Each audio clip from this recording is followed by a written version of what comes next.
साई बाबा ए फकिरड्या, शिर्डीत आम्ही बोलू तेच पुण्य आणि आम्ही बोलू तेच पाप. तू आम्हाला शिकू नको हा? चुकलेल्याला वाट दाखवणं हेच तर माझं काम आहे आणि म्हणूनच सगळ्यांची जबाबदारी अंगावर घेतली. असं नंद्या, आज ह्याला असा धडा शिकू ना, पुण्याला कुणाच्याच वाटेला जाणार नाही. म्हणजे काय करायचं? ह्याला ना येशी बाहेरच्या झाडाला बांधूनच ठेवू. हा, हे नको क्या? अरे शेजारी रान आहे, कोणीतरी येऊन मारून खाईल ना. पाहिल्या म्हणून तर बांधून ठेवायचे. हा. खायलाच पाहिजे. मग बघूया ना किती पुण्य कामाला येत ते. अरे गाना, हे असं किती वेळा करायचं? असं म्हणतो, एक काम कर, गावाच्या येशी बाहेर याला झाडाला बांधून ठेवू. बघू कसं परत येतो ते. चल रे.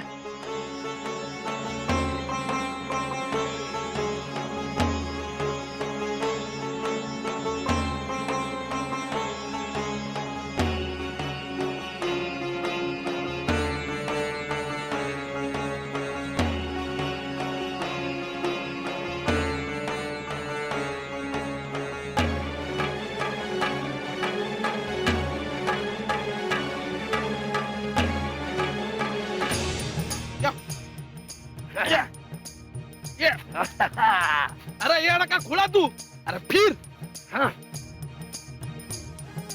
अरे इथं दे, अरे तिथून दे. दे. अरे येडा का खुळा तू. ये.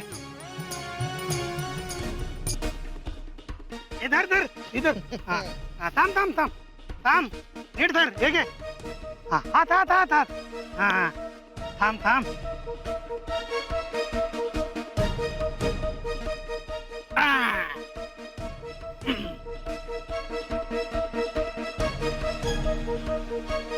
अरे फकिरड्या, कसं वाटतंय? हा, असाच उभा राहा. जाऊ आता. सांगू सरकारच नाही. नाही पकड्या नाही तो.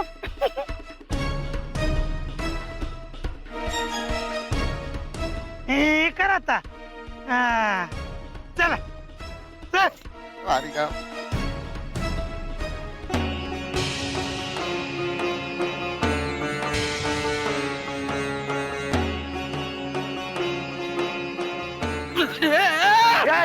फकिरड्या, अरे थांब. अरे कुठं चाललंय?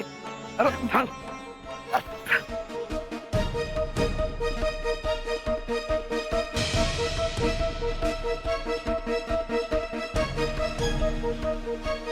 नंदोबा, भैरोबा,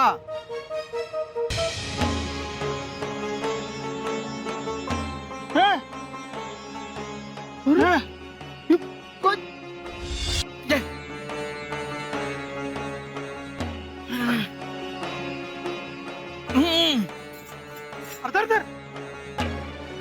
थांब थांब थांब. हे धर धर. नीट बांधले नाही. अरे बोलतो किती धर आधी. आता मी बांधतो. इकडे दे.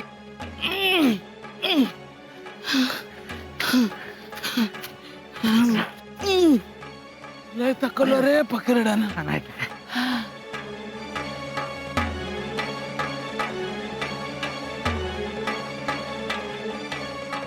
हो करते.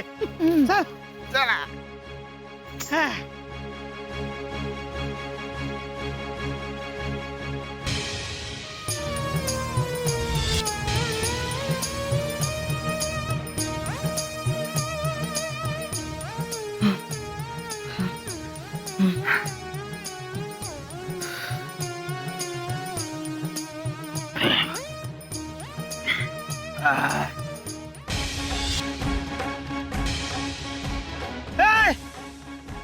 अरे सुटला.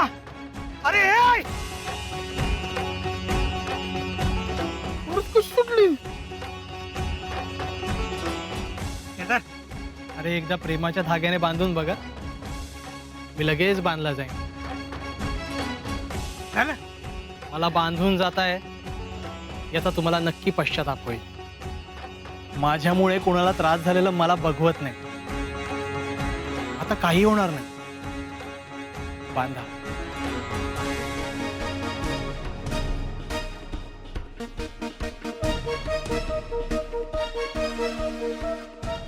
कसं अवघड. आणि घट मागे. तू आमच्याशी पंगा घेतला याचा तुला पश्चाताप होईल. आता बस आपले प्रेमाच्या धाग्याने वेंदाय. हाय, चल. आला प्रेमाच्या धाग्यावर. ए थांब.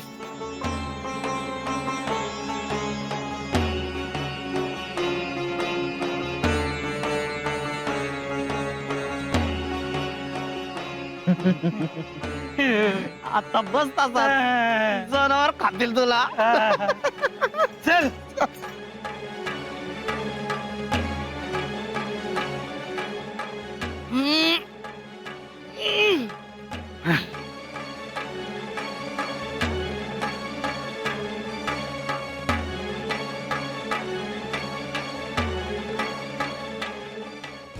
लय थकवलं त्या फकीरा. घाम काढला. बरं झालं त्याला कर करून असं आवळून बांधला तो. हा नंदी दादा झालंय काम. हे बघ वराती मागून घोडे. घोडे कसले माजलेले सांड आहेत, सांड. दादा काही चुकलं का? अरे तुम्हाला साईला गावाबाहेर हाकलायला सांगितलं होतं ना. हा काय आमची जागा घ्यायला बघता आणि आमच्या सारखी काम करायला ना ग. तुमची कामं बी आम्हीच करतो या. अरे दादा आम्ही त्या फकीरड्याला गावाच्या येशी बार झाडाला तर बांधून आलोय. काय रे दाना? दुसरा डवल्या पहिल्या धरीची पिऊन आला काय रे? अरे तुम्ही नाही आम्ही दोघांनी बांधलं त्याला. नाही, नाही, आम्ही इथून आलो. अरे, काय सांगतो आम्ही? ए, बाबा, जास्त बोलू नका.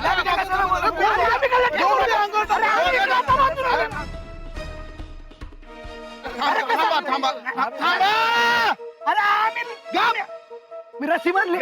मी घोंगडी टाकून तुम्ही दोघं साई समजून दुसऱ्याच कांच्या तरी फकीड्याला बांधून आला असाल. नाही दादा. काम झालंय ना मग चला. दादा तुम्ही स्वतःच्या डोळ्यांनी बघा. मी तुम्हाला दाखवतो. चला चला. चला काय स्वतःच्या डोळ्याने दाखवतो. अरे आम्ही दोघांनी बांधलं त्याला. आम्ही पण दोघं- हा. शांत बसा. ही पिढा गावाच्या बाहेर गेले नव. हे जाऊन सरकारच सांगू लागलो. हा. चला चल. अल्लाह मालिक.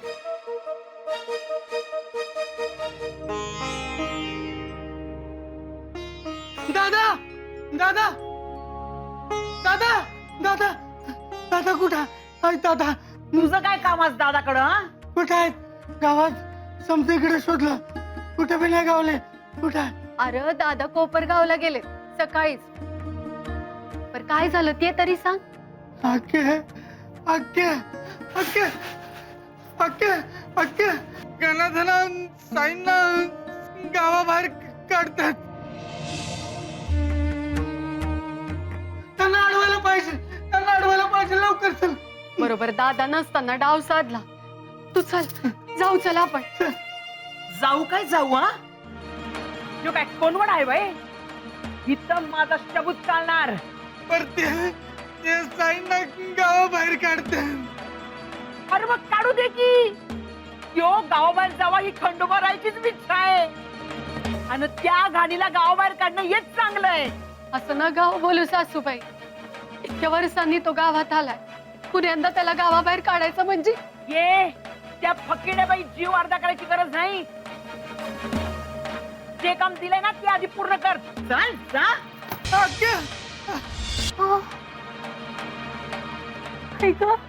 आणि मी सांगेपर्यंत या घराचा उमरा ओलांडायचा नाही. ये चल निघ. चल तू चल निघ.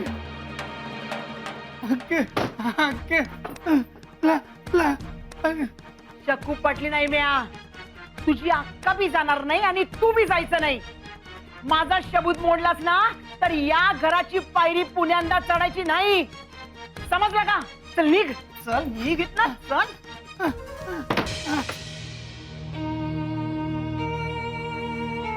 माफ कर मला साई.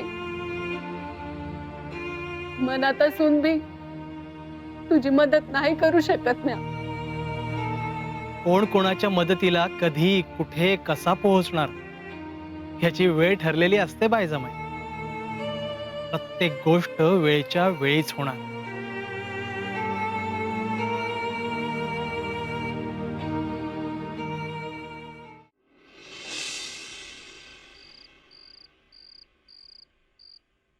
ह्या कसली रे माई? आपल्या लेकराला गावाबाहेर काढलं तरी अडवू बी शकले नाही. अडवू काय? काहीच करू शकले नाही. माझा साई कुठे असल, कसा असल?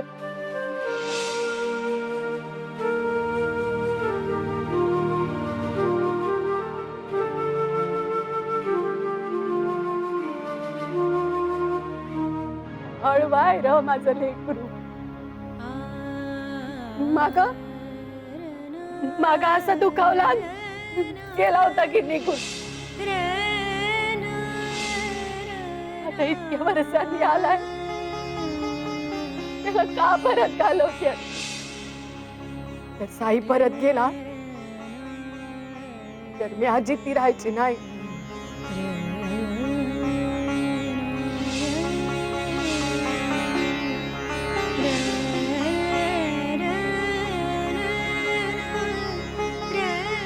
किंवा खंडेराया माझ्या साईला माघारी आण र. माझ्या साईला माघारी आण. काय ग बाईचा? अगं तुझ्या दादल्याची काय खबरबात आली का? अगं बोल ना, का आभाळ कोसळले? तर मग तू बी जागते आणि तो देवाला बी जागवते आता. हा?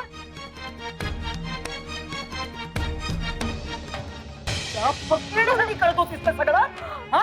बोल ना, सांग ना. काय विचारते मी? त्याच्यासाठीच रडत होतीस ना तू? हा? अगं सरळ सांगून तुला समजत नाही? किती वेळा सांगितलं त्या फकीरड्याचा नाच सोड, नाच सोड, नाच सोड, तरी नाही. चांगला डाग पडू दे म्हणजे ध्यानात राहील तुझ्या. कर हात पुढ. हा? दे, दे हात, दे.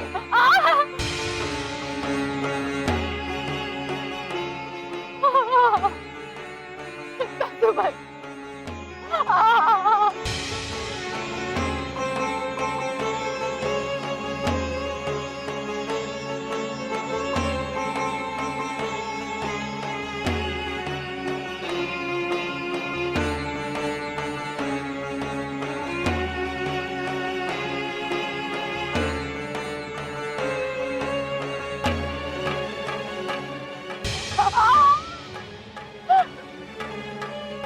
ऐकत नाही कशी? हा?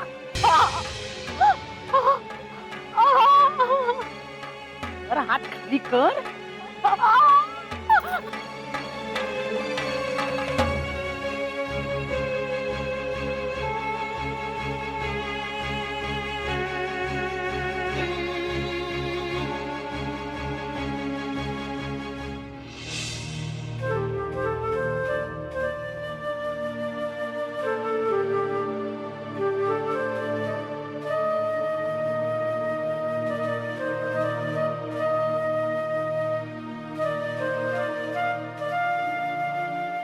तुझ्यासारखी आहे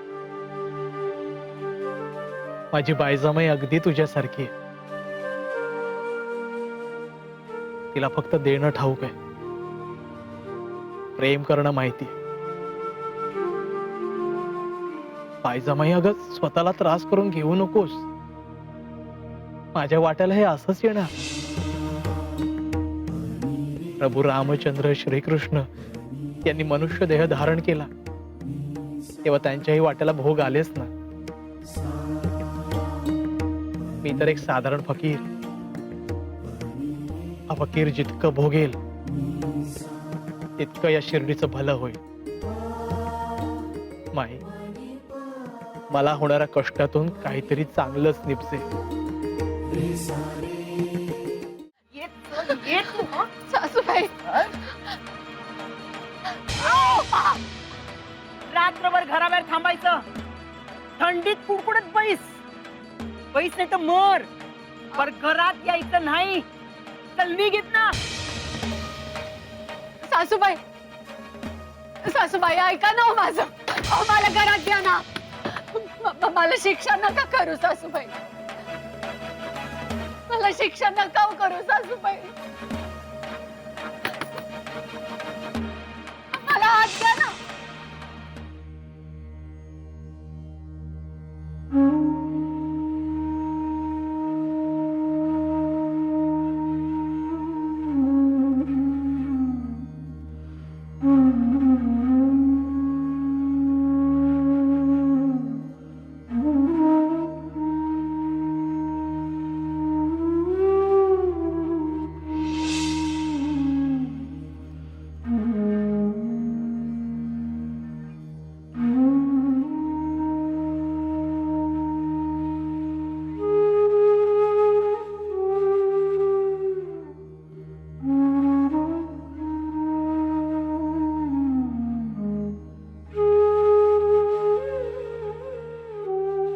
साई कुठं असेल,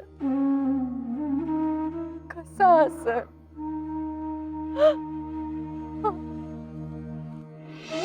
तुझा साई शिर्डी सोडून जाणार नाही माई.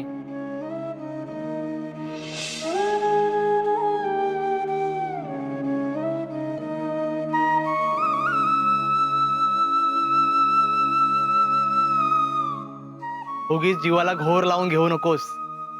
अगं तू कशाला उठतेस? मी येतो ना तुझ्या जवळ.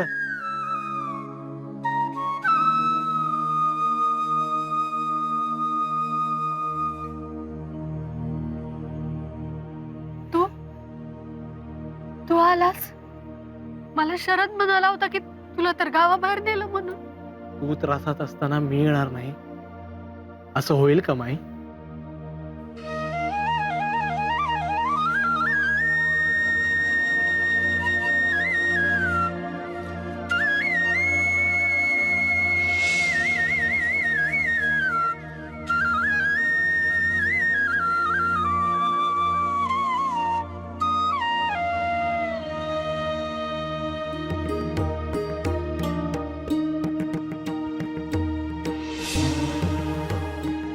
तुला त्रास दिला जाईल असं काही करत नको जाऊ बाईजामाई. तुला मी मागेच म्हटलं होतं, तुला त्रास झाला की मला त्रास होतो. काळीच तुटतं रे माझं. तुला पुण्यांदा गमवायचा नाही. शिर्डीपासून तुला लांब नेल्याची कल्पना बी सहन होत नाही बघ. अगं आईपासून लेकराला लांब करण्याची ताकद आहे का कोणाच्यात? मी इथेच राहणार, या शिर्डीत राहणार. हा शब्द आहे माझा. माझ्या गुरूंनी माझ्याकडून वचन सुद्धा घेतले तसं. तू डोक्यातून काढून टाक.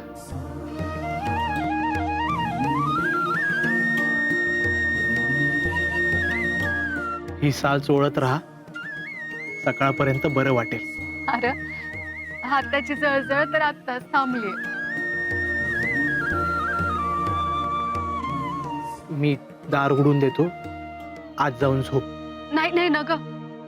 सासूबाईंना कळलं की मी रातच्यालाच घरी आले तर अजून चिडती आणि तुलाच बोल लावती.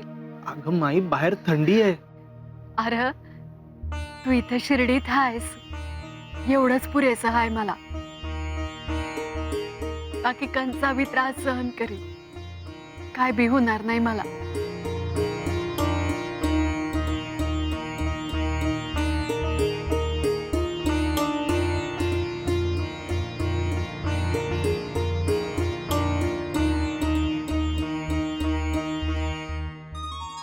जेव्हा नख वाढतात तेव्हा आपण नख कापतो. नख वाढली म्हणून बोट कापत नाही. त्याचप्रमाणे जेव्हा गैरसमज वाढतो तेव्हा अहंकाराला कापायला हवं. नात्याला त्याची धार लागू देऊ नका. प्रत्येक गोष्ट आपल्या मनाप्रमाणेच होईल असं नाही. बघायची दृष्टी वेगळी हवी. बघा, तुटण्याचा अर्थ नेहमी आपण संपणं असाच घेतो, पण प्रत्येक वेळी तुटण्याने सगळं काही संपत नाही.